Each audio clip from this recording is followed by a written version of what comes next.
कह रहे करना है तो वो राठौर जी कह रहे करना है कर दीजिए, वो सब आगे चलो आगे। एक मिनट अभी सब लोग नहीं आए, 2 मिनट में बोलवा साहेब सुनो साइड हमारे बत्ती अमृत जी आपके बंदी चले गए। वो गए नहीं गए, बात हो गई, गए एयरपोर्ट गए, जहाज है उनका। आप करेंगे, बताइए क्या कहना। आप करेंगे, हमको तो संजय ने कहा आप बैठिए, आप बैठ लो ना, आप बैठिए, आप करेंगे वो। एक एक तो आपके नई गठित हुई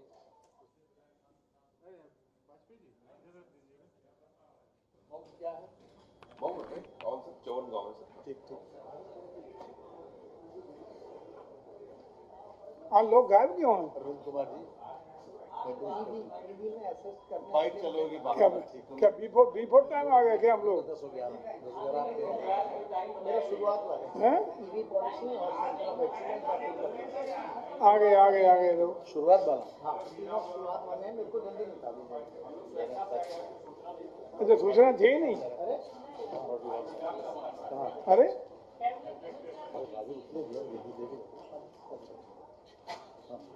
बिना किसी के कहाँ होती है। अच्छा बिना आप लोगों के काहे की फिर बिना आप लोगों के तो अधूरा है ना।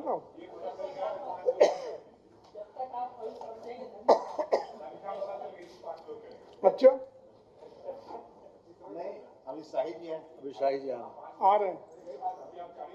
अच्छा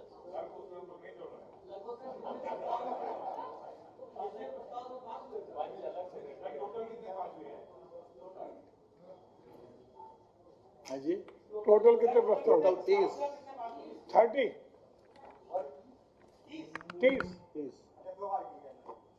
नहीं 2 बार नहीं हुए, आज 2 एजेंडे थे। टोटल 30 प्रस्ताव। करें शुरू और रुकना है, आए नहीं लोग।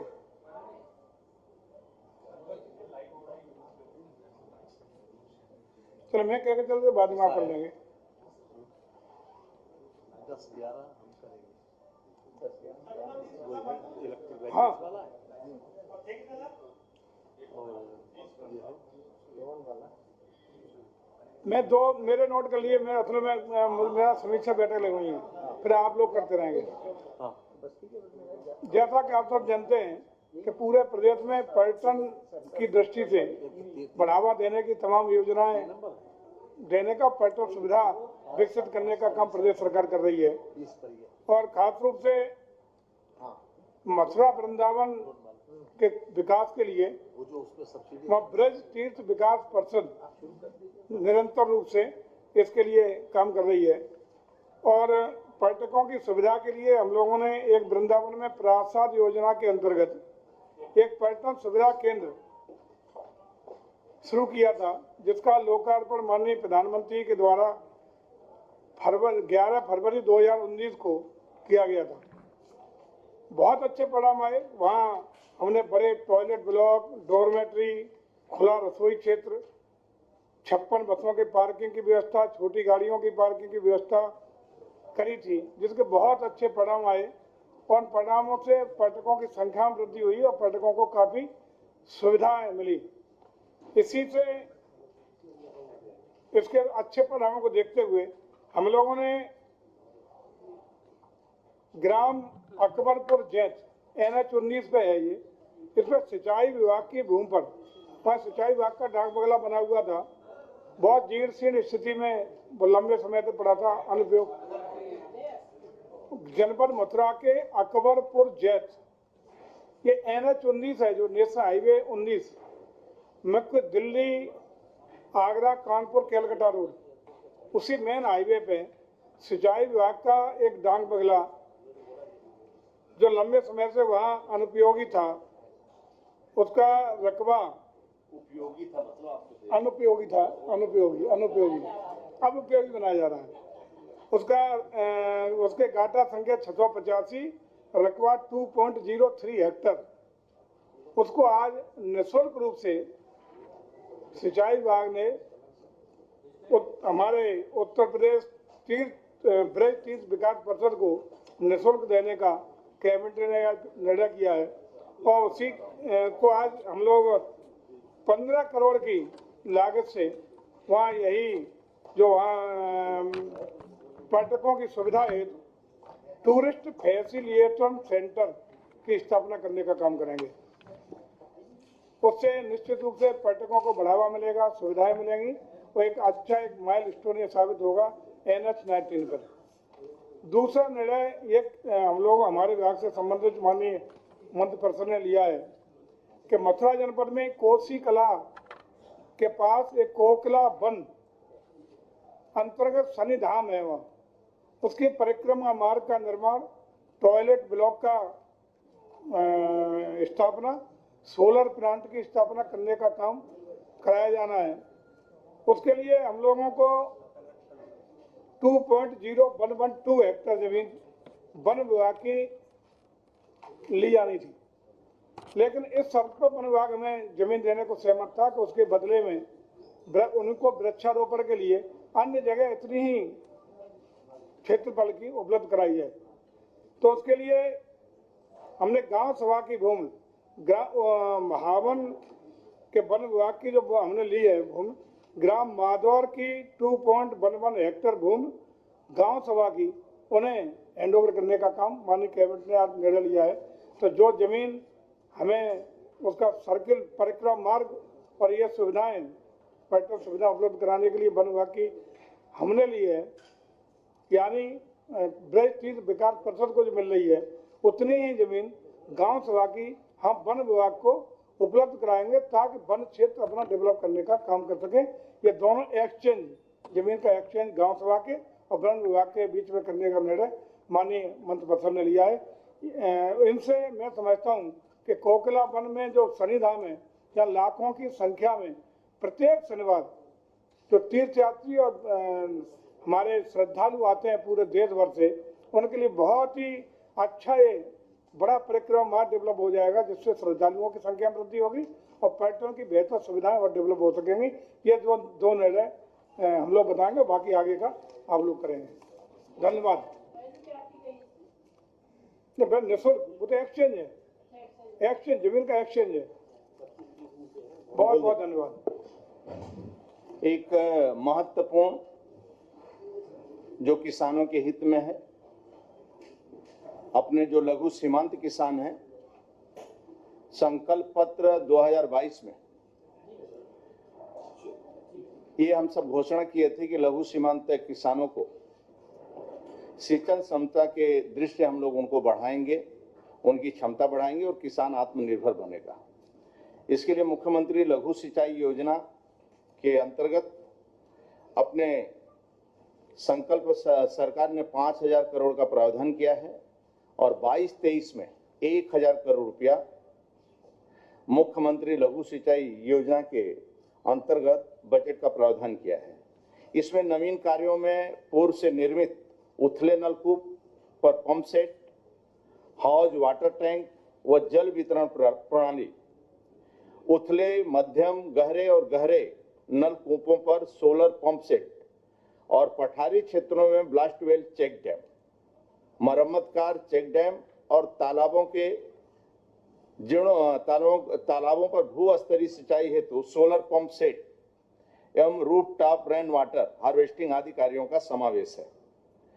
ये सभी कामों से कृषक सिंचाई क्षेत्र हेतु आत्मनिर्भर होंगे और हम लोग 2 लाख से अधिक लघु सीमांत कृषकों को सिंचाई के दृष्टिगत आत्मनिर्भर बनाया जाएगा।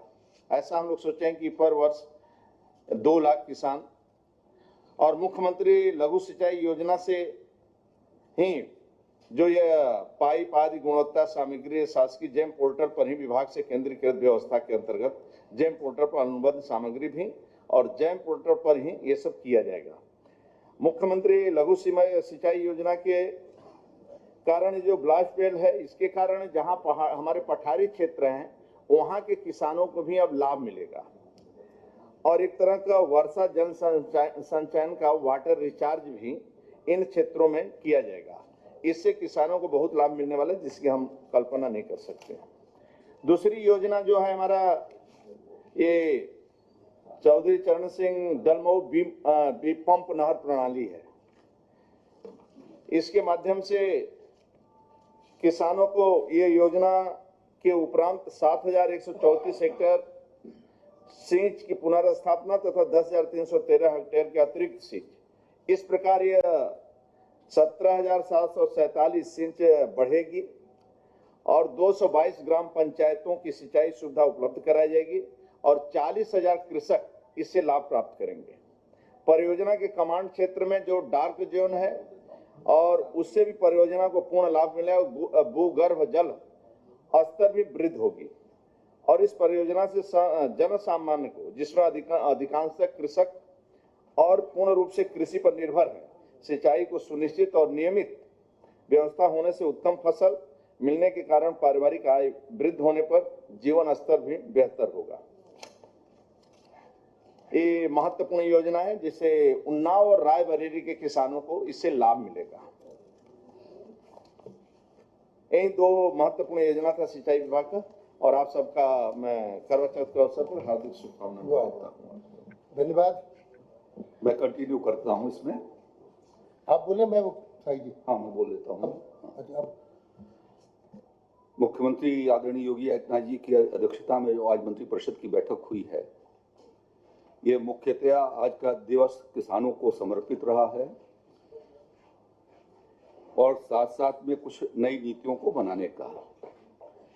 अभी सिंचाई सुविधा की दृष्टि से हमारे जल संसाधन मंत्री जी ने आपके सामने प्रकाश डाले हैं कि दो महत्वपूर्ण फैसले सिंचाई की दृष्टि से हुए हैं। प्रदेश में अवर्षण और कमजोर मानसून और अतिवर्षा या बाढ़ के कारण जो क्षति हुई है, उस संदर्भ में उत्तर प्रदेश कृषि विभाग ने आज एक प्रस्ताव लाया था और उस प्रस्ताव के अंतर्गत जो सहमति प्राप्त हुई है कि चना और मसूर के हम 1.5 लाख मिनी किट निःशुल्क, 2.5 लाख मिनी किट किसानों को हम निःशुल्क उपलब्ध करवाएंगे। 1.5 लाख निःशुल्क मिनी किट मसूर का होगा, 1 लाख मिनी किट चना का होगा। मसूर 8 किलो एक किट के भीतर होगा, चना 16 केजी का किट होगा। तो इस प्रकार से 16,000 क्विंटल चने का, 12,000 क्विंटल मसूर का, 28,000 क्विंटल दलहन के बीज हम निःशुल्क किसानों के बीच में वितरित करेंगे और इस पर 32 करोड़ 64 लाख रुपए की धनराशि व्यय होगी। यह कार्यक्रम आज के बाद से तुरंत शुरू कर दिया जाएगा। सभी 75 जनपदों के भीतर इसका वितरण होना है, जहां पर वो 2 लाख हेक्टेयर प्राथमिकता में होंगे जहां के किसान खरीफ का आच्छादन नहीं कर पाए थे या सूखे की वजह से उन्होंने अपने खेत को उलटना पड़ा या अतिवर्षा की वजह से उनकी दलहन की फसल खराब हुई है या बाढ़ की वजह से खराब हुई है और उससे बचता है तो शेष अन्य किसानों को। आपको ध्यान में होगा कि इसके पहले हमने सरसों और राई और तोरिया के भी मिनी किट के बारे में हमने आपके बीच में बात रखी थी। उसी कंटिन्यूएशन में इस कार्यक्रम को हम लोगों ने आगे की ओर बढ़ाया है। दूसरी एक महत्वपूर्ण निर्णय आज राज्य में प्राकृतिक खेती बोर्ड के गठन का हुआ है। माननीय मुख्यमंत्री जी की हम लोगों ने अपने चुनाव संकल्प पत्र के समय और सरकार बनने के समय भी इस बात को दोहराया था कि राज्य के भीतर मिशन प्राकृतिक खेती के मिशन मोड पर हम लोग संचालित करेंगे और उस बात को ध्यान में रखते हुए बुंदेलखंड के सभी 7 जनपदों के 47 विकास खंडों के लिए हमने अलग से प्रस्ताव लाए थे 68 करोड़ रुपए के 68 करोड़ कुछ लाख रुपए की धनराशि से। आज उसी के परिप्रेक्ष्य में हम लोगों ने इस बात का निर्णय किया है कि राज्य के भीतर एक प्राकृतिक खेती बोर्ड का गठन किया जाएगा। वह माननीय मुख्यमंत्री जी उसके अध्यक्ष होंगे, कृषि मंत्री उसके उपाध्यक्ष होंगे। कृषि विभाग, वित्त विभाग, कृषि विपणन, उद्यान और खाद्य प्रसंस्करण, पशुपालन, दुग्ध विकास, पंचायती राज, ग्रामीण विकास विभाग, सहकारिता विभाग, कृषि विभाग, वित्त विभाग, कृषि विपणन, उद्यान एवं खाद्य प्रसंस्करण, पशुपालन एवं दुग्ध विकास, पंचायती राज एवं ग्रामीण विकास, सहकारिता, सूक्ष्म एवं लघु उद्यम विभाग के मंत्री इसके सदस्य होंगे। इनके सभी के अपर मुख्य सचिव या प्रमुख सचिव भी उसका सदस्य होंगे और वर्ष भर में ये 2 बार इसकी बैठक माननीय मुख्यमंत्री जी की अध्यक्षता में होगी।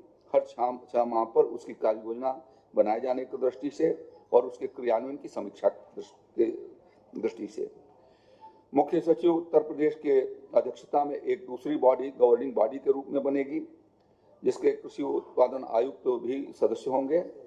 साथ साथ में जितने विभागों की मैंने चर्चा किया है वो सारे विभागों के प्रमुख सचिव और सचिव उसके अपर मुख्य सचिव और प्रमुख सचिव उसके सदस्य होंगे। उसमें माननीय मुख्यमंत्री जी राज्य के 2 ऐसे प्रमुख किसान को नामित कर सकेंगे इस बोर्ड के भीतर, पहले वाले बोर्ड के भीतर, जिसमें जो प्राकृतिक खेती की विधा से किसान काम कर रहे हैं और ऐसे 2 कृषि वैज्ञानिकों को भी नामित करने का उनको अधिकार प्राप्त दिया गया है उसके भीतर। इसी तरीके से मुख्य सचिव के अध्यक्षता वाली समिति के लिए 2 किसान नामित करने का अधिकार कृषि मंत्री के पास होगा और एक तीसरी समिति इसकी मॉनिटरिंग और जमीनी इसके क्रियान्वयन की दृष्टि से जिला राज्य स्तरीय प्राकृतिक कृषि बोर्ड का गठन होगा, जो जिलाधिकारी की अध्यक्षता में होगा और उप निदेशक कृषि उसका सचिव होगा और इन्हीं विभागों के अधिकारी उसके भीतर शामिल होंगे। और राज्य के भीतर प्राथमिकता के आधार पर हम लोगों ने इस बात का निर्णय किया है कि नमामि गंगे कार्यक्रम योजना के अंतर्गत या परंपरागत कृषि योजना के अंतर्गत काम साथ साथ में बुंदेलखंड के भीतर और हमीरपुर योजना के भीतर जो हमारा काम चल रहा है वो सब इस प्राकृतिक खेती बोर्ड के माध्यम से प्राकृतिक को आधारित प्राकृतिक खेती के ऊपर संचालन किया जाएगा। तीसरा निर्णय जो आज किसानों के पक्ष में हुआ है कि वो खरीफ के सीजन को में धान के क्रय के दृष्टि से नीतिगत जो निर्णय हम लोगों ने एक तय किया है।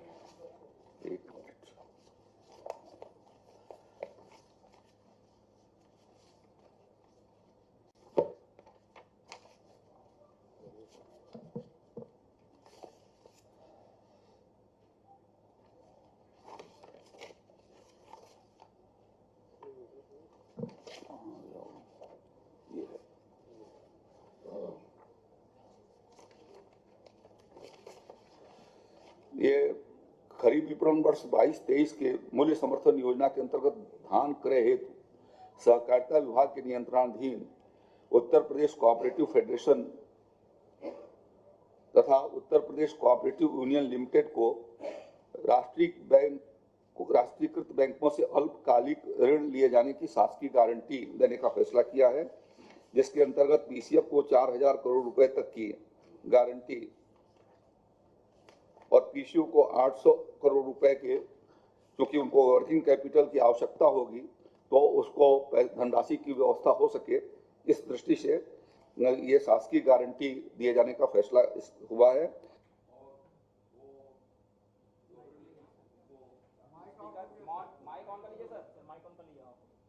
राष्ट्रीयकृत बैंकों से जो प्राप्त होगा वो सिर्फ जो है वो धान खरीफ के क्रय के लिए ही वो लगाएंगे, उसको किसी अन्य वाणिज्यिक क्रियाकलाप के भीतर उस गारंटी को वो नहीं लगा सकेंगे, या उनके ऊपर शर्त अधिरोपित की गई है।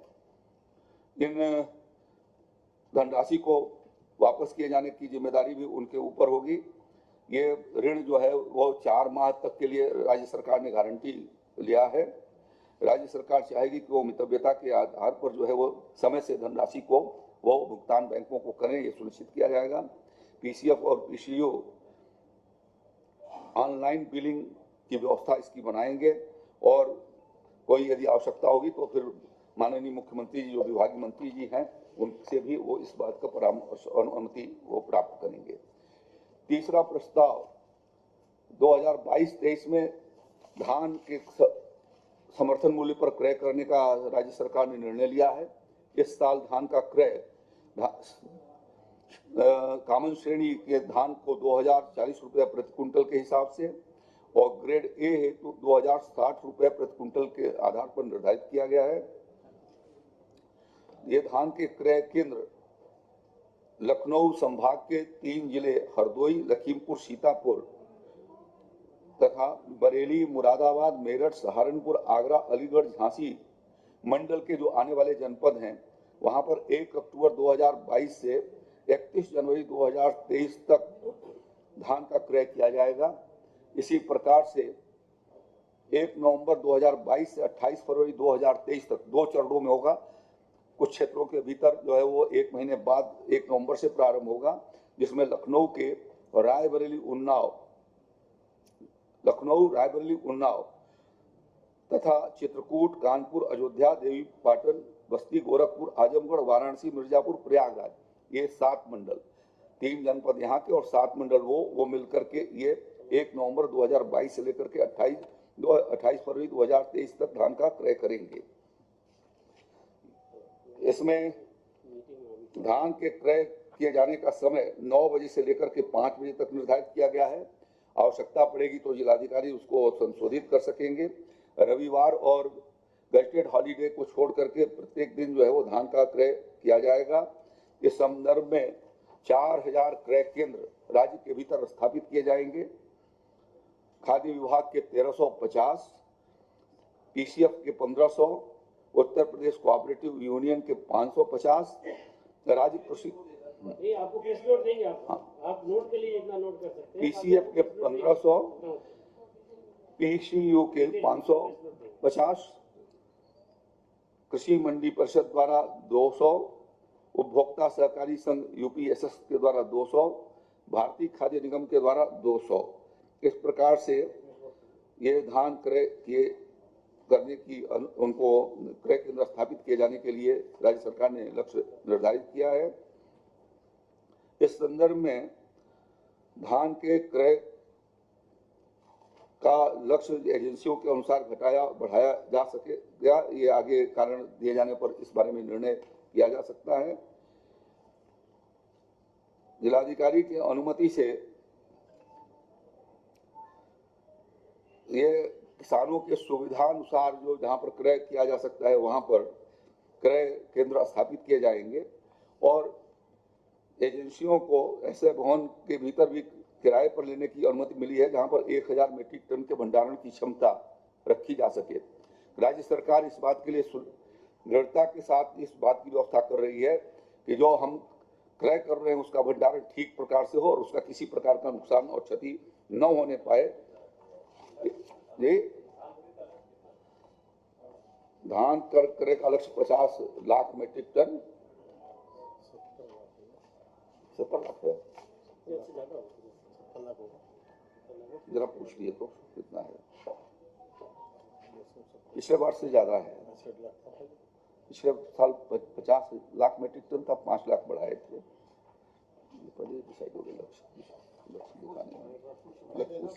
लक्ष्य बता देता हूं मैं आपको, लेकिन पर्याप्त मात्रा में खरीद किया जाएगा। ये कोशिश होगी कि किसानों के द्वारा इसका क्रय ऑनलाइन कराया जा सके। सीमांत और लघु किसानों को इसके लिए प्राथमिकता देनी होगी। भारत सरकार के मानक जो इसके लिए निर्धारित हैं उन्हीं मानकों के आधार पर खरीद धान की जाएगी। एजेंसियों के द्वारा जैसे मैंने बताया कि भंडारण की उनकी समुचित व्यवस्था उनको करना होगा। एफपीओ को भी इनको ये बताता हूँ, एफपीओ को भी जो शर्तें निर्धारित की गई हैं उन शर्तों के अनुसार जो है वो उनको खरीद की अनुमति दिया जाएगा। 73 लाख मीट्रिक टन धान के क्रय का लक्ष्य रखा गया है। 1 मार्च 21 के पूर्व उनका पंजीकरण किया होना आवश्यक है। 1 मार्च 21 तक के पहले का पंजीकरण उस एफपीओ का होना चाहिए और उनकी कार्यशील पूंजी 50 लाख होनी चाहिए। ऐसे एफपीओ को ये इस बात की कुछ शर्तों के निर्धारित की गई हैं, उसके अनुसार इनकी अनुमति दी जाएगी।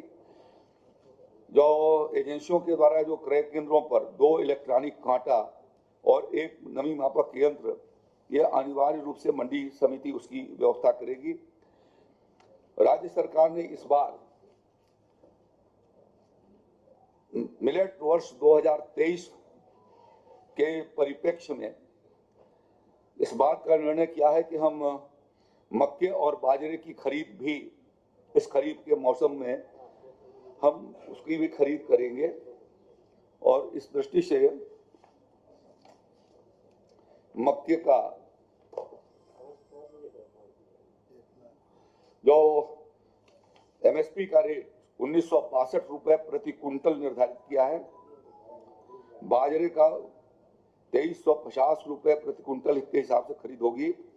मक्का के खरीद का लक्ष्य 1 लाख मेट्रिक टन रखा गया है और 100 क्रय केंद्र इसके स्थापित किए जाएंगे।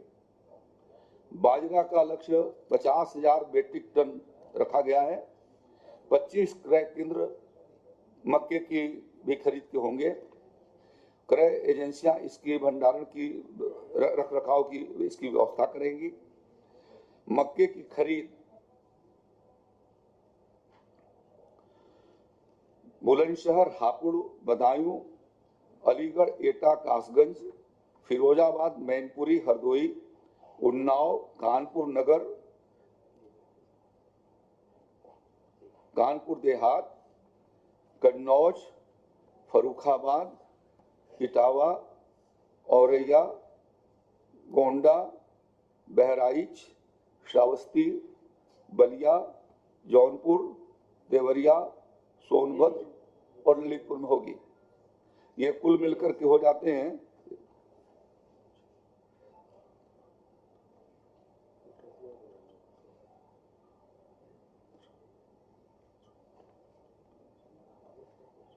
25 जिले। 25 जिलों में मक्के की खरीद होगी। बाजरे की खरीद बुलंदशहर, बरेली, बदायूं, संभल, अलीगढ़, एटा, कासगंज, हाथरस, आगरा, मथुरा, मैनपुरी, फिरोजाबाद, कानपुर देहात, इटावा, औरैया, गाजीपुर, जालौन और प्रयागराज में की जाएगी।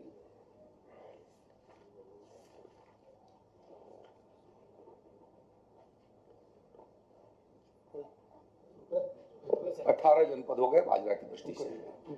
तो ये मैं समझता हूं कि आज का जो ये निर्णय है, विशेष रूप से मक्के और बाजरा का, ये प्रदेश में पहली बार इस प्रकार का व्यापक रूप से बाजरे और मक्के की खरीद का निर्णय हुआ है।